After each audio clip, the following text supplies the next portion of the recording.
എങ്ങനെയാണ് ഇപ്പോൾ B J പിയോട് ചേരുമ്പോൾ ബി ജെ പിയുടെ ഒരു പുതിയ പദവി കിട്ടുക, അത് എങ്ങനെയാണ് കാണുന്നത്? ഞാൻ ബി ജെ പിയിൽ ഞാനൊരു വ്യക്തി എന്ന നിലയ്ക്ക് ചേർന്നതല്ല. എനിക്കൊരു പാർട്ടി ഉണ്ടായിരുന്നു, കേരള പീപ്പിൾസ് പാർട്ടി. ആ പാർട്ടി ബി ജെ പിയിലേക്ക് ലയിച്ചതാണ്. 2004 എൻ്റെ പാർട്ടി ആരംഭിച്ചത്. 2021 ഞാൻ ബി ജെ പിയുമായിട്ട് ലയിച്ചു. അപ്പോൾ ഞാൻ മാത്രം ബി ജെ പിയിൽ വന്നതല്ല, എൻ്റെ കുറേ നല്ല പിള്ളേരുണ്ട്, നല്ല പിള്ളേരാണ്. അവരൊക്കെ ഈ മോഡി ഭക്തന്മാരാണ്, മനസ്സിലല്ലേ? ഞാനും ഒരു മോഡി ഭക്തനാണ്. അപ്പോൾ അതിൻ്റെ പേരിൽ അവർ എന്നോടൊപ്പം നിൽക്കും. അപ്പോൾ അങ്ങനെ ഒരു ഇത് വന്നു. അങ്ങനെ കുറച്ച് കാലങ്ങളുടെ ശേഷം എൻ്റെ മനസ്സിൽ വന്നു. ഇപ്പോഴാണ് അത് ടേക്കപ്പ് ചെയ്തത് കെ സുരേന്ദ്രൻജിയാണ്. അദ്ദേഹമാണ് കഴിഞ്ഞ ആഴ്ച ഇതിനൊരു ഇനീഷ്യേറ്റീവ് എടുത്തത്. അദ്ദേഹത്തിൻ്റെ ഒരു ഇനീഷ്യേറ്റീവാണ് ഇപ്പോൾ ഞാൻ നിങ്ങളുടെ മുമ്പിൽ നിൽക്കണത്. അദ്ദേഹം എന്നോട് വന്ന് പറഞ്ഞു, ഇങ്ങനെ ഒരു സംഗതിയുണ്ട്, അത് നമുക്ക് ചെയ്യണം. ഞങ്ങളിങ്ങനെ ഉപാധ്യക്ഷൻ എന്ന സ്ഥാനം ഞങ്ങൾ ദേവൻജിക്ക് തരാൻ പോവുകയാണെന്ന്. അപ്പോൾ ഞാൻ പറഞ്ഞു അത് ചെയ്യാം, ഞാനത് അക്സെപ്റ്റ് ചെയ്തു. ഞാൻ പറഞ്ഞു അങ്ങയുടെ ഓഫർ ഞാൻ അക്സെപ്റ്റ് ചെയ്യുന്നു. അങ്ങനെ ഇന്ന് രാവിലെ എന്നെ ഒന്നുകൂടി വിളിച്ചിട്ട് പറഞ്ഞു ഞങ്ങളത് അനൗൺസ് ചെയ്യാൻ പോവാണ്, ഓക്കെ ആണോ എന്ന് ചോദിച്ചു. ഞാൻ പറഞ്ഞു ഓക്കെയാണ്. അങ്ങനെയാണ് ഇത് വന്നത്. അപ്പോൾ ഞാൻ പറഞ്ഞത് നല്ല ഒരു പ്രവർത്തനം ബി ജെ പി ഇവിടേക്ക് കാണിക്കാൻ പറ്റിക്കഴിഞ്ഞാൽ നല്ലൊരു മാറ്റം ഇവിടെ ഉണ്ടാക്കാൻ പറ്റുന്നതാണ് എൻ്റെ ഒരു വിജയം, എൻ്റെ ഒരു വിശ്വാസം. അപ്പോൾ അതേപോലെ ഞാൻ പറഞ്ഞല്ലോ, ഇപ്പോൾ ഒരുപാട് പോസിബിലിറ്റീസ് ബി ജെ പിക്ക് ഉണ്ട്. ഇപ്പോൾ ഞാൻ ഈ ബി ജെ പിയിൽ ഒരു സ്ഥാനം ഏറ്റെടുത്തു എന്ന് പറഞ്ഞപ്പോൾ 4 ബിഷപ്പുമാരെന്നെ വിളിച്ചത് കുറച്ച് മുമ്പ്. ദീപികയിലത്തെ MD എന്നെ വിളിച്ചു, ദീപിക MD. പിന്നെ അവരുടെ 2 ബിഷപ്പുമാർ, പിന്നെ ക്ലാനായ സഭയല്ലേ അവിടുത്തെ 2 ബിഷപ്പുമാരെന്നെ വിളിച്ചു. അപ്പോൾ അവരതിൻ്റെ പ്രാധാന്യം, എൻ്റെ അടുത്ത് സാധാരണ ഇൻട്രാക്ട് ചെയ്യുന്നവരാണ്.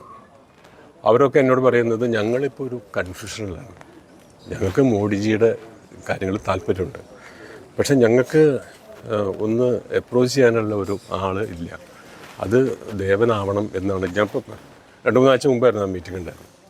അവരുടെ ദീപികയുടെ 137-ാം വാർഷികം ഉണ്ടായിരുന്നു. ആ സമയത്താണ് എന്നെ ഇവിടെ ആദരിച്ചു. ഞാൻ ആലോചിച്ചു, ദീപിക പോലെയുള്ള പത്രം, അതുപോലെ ഈ കാത്തലിക് സഭ എന്നെ ആദരിക്കേണ്ട ഒരു കാര്യം, ഞാൻ അത്ര വലിയൊരു ആളല്ല. പക്ഷേ കേരളത്തിൽ ഞാൻ ഏതാണ്ട് 38 വർഷത്തോളം സിനിമയിൽ അഭിനയിച്ച ആളാണ്, 4 ഭാഷയിൽ അഭിനയിച്ചതാണ്. എനിക്ക് കേരളത്തിലെ ഒരു ആദരവ്, ഇതേപോലെ ഒരു ആദരവ് കിട്ടുന്നത് ആദ്യമായിട്ട്. പിന്നെ തമിഴ്നാട്ടിലും തെലുങ്ക് ദേശമൊക്കെ ഏറ്റവും നല്ല വില്ലൻ അവാർഡ് 2 പ്രാവശ്യം തമിഴ്നാട്ടിലും 3 പ്രാവശ്യം തെലുങ്കിലും എനിക്ക് കിട്ടിയിട്ടുള്ളതാണ്. പക്ഷേ മലയാള സിനിമയിൽ എനിക്ക് അങ്ങനെയൊന്നും കിട്ടിയിട്ടില്ല, അത്രേ ഉള്ളൂ. അപ്പോൾ അങ്ങനെയുള്ള ഒരു പോസിബിലിറ്റി ഉണ്ട്. ഈ കാത്തലിക് സഭ, ദീപിക പോലുള്ള പത്രങ്ങൾ.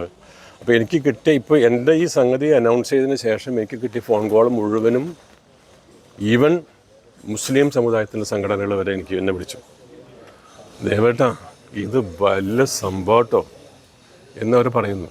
അപ്പോൾ അത് നമ്മൾ മുതലാക്കണം ബി ജെ പിക്ക് വേണ്ടിയിട്ട്. അത് മുതലാക്കാനായിട്ട് എന്നെക്കൊണ്ട് സാധിക്കും, എന്നെക്കൊണ്ടേ പറ്റൂ, വേറെ വിശ്വാസമില്ല. അതായത് ഈ നടനായിട്ടുള്ള ദേവൻ്റെ കോൺട്രിബ്യൂഷൻ നമുക്കറിയാം, ഇത്രയും കാലം കൊണ്ട് നമുക്കറിയാം. ഇപ്പോൾ രാഷ്ട്രീയക്കാരനായ ദേവൻ ബി ജെ പിയിലൊക്കെ എന്താണ് കോൺട്രിബ്യൂട്ട് ചെയ്യുന്നത്, പ്രതീക്ഷിക്കുന്നത് എന്താണ്? ഞാൻ പറഞ്ഞ ജനങ്ങൾ തമ്മിലുള്ള അകൽച്ചയുണ്ട്. ഇപ്പോൾ ഈ കേരളത്തിലെ ഏറ്റവും വലിയ പ്രശ്നം എന്തെന്നറിയോ? ഒരു മതം വേറൊരു മതത്തിന് ഇഷ്ടമില്ല, ആ മതം വേറൊരു മതത്തിന് ഇഷ്ടമില്ല. അപ്പോൾ എൻ്റെ ഒരു ദൗത്യം ഈ മതങ്ങൾ തമ്മിലുള്ള ഒരു ബ്രിഡ്ജാണ്, ഒരു പാലം. അവരുടെ ആകാംക്ഷകൾ, അവരുടെ സംശയങ്ങൾ തീർക്കാനായിട്ട് ഞാൻ വിചാരിച്ചാൽ നടക്കും. അവർക്ക് കാലാകാലങ്ങളിൽ ഉണ്ടാക്കിയിട്ടുള്ള മീഡിയ ആൻഡ് ഓപ്പോസിഷൻ പാർട്ടികൾ ഉണ്ടാക്കിയിട്ടുള്ള ഒരു മാനസികമായ അടിമത്തമുണ്ട്. ബി ജെ പിയും RSSും ഭീകരന്മാരാണെന്നുള്ള ഒരു തെറ്റായ ധാരണയുണ്ട്. അതിനെ മാറ്റാനായിട്ട്, ആ ഒരു ഫിയറിനെ, ആ അപകടത്തെ മാറ്റാനായിട്ട് എൻ്റെ അഭിപ്രായത്തിൽ BJP RSSോ ശ്രമം നടത്തിയിട്ടില്ല. അന്ന് ഞാൻ മോഹൻ ഭഗവത്ജിയായിട്ടൊരു മീറ്റിംഗ് ഉണ്ടായിരുന്നു, എനിക്ക് ഓർമ്മയുണ്ടായിരുന്നു. ആ മീറ്റിങ്ങിൽ ഞാൻ അദ്ദേഹത്തോട് പറഞ്ഞത് ഇതാണ്, ഇവിടുത്തെ ഏറ്റവും വലിയ പ്രശ്നം ഇതാണ്, ഈ മതങ്ങൾ തമ്മിലുള്ള അകലുണ്ട്. കാണുമ്പോൾ ഒക്കെ വലിയ കെട്ടിപ്പുറത്തൊക്കെ ഉണ്ടെങ്കിലും ഉള്ളിൻ്റെ ഉള്ളിൽ ഒരു ഭയമുണ്ട്. അപ്പോൾ ക്രൈസ്തവ സഭയിലും നമ്മുടെ ഇസ്ലാം മതത്തിലുള്ള ആ ഭയത്തെ നമ്മൾ ഇതേവരെ അഡ്രസ്സ് ചെയ്തിട്ടില്ല. അത് അഡ്രസ്സ് ചെയ്തിട്ട് ആ ഭയം മാറ്റിയെടുത്താൽ മാത്രമേ നമുക്ക് BJPക്ക് ഇതിനകത്ത് എൻട്രി ഉണ്ടാവുള്ളൂ. പക്ഷേ അദ്ദേഹം അതിൻ്റെ പോസിറ്റീവായിട്ടുള്ള രീതിയിൽ എടുക്കുകയും ഇത് സംഭവിക്കുന്നത് സെപ്റ്റംബർ 2022 സെപ്റ്റംബർ 17 ഞാനും മോഹൻജി ആയിട്ടുള്ള സംഭാഷണം.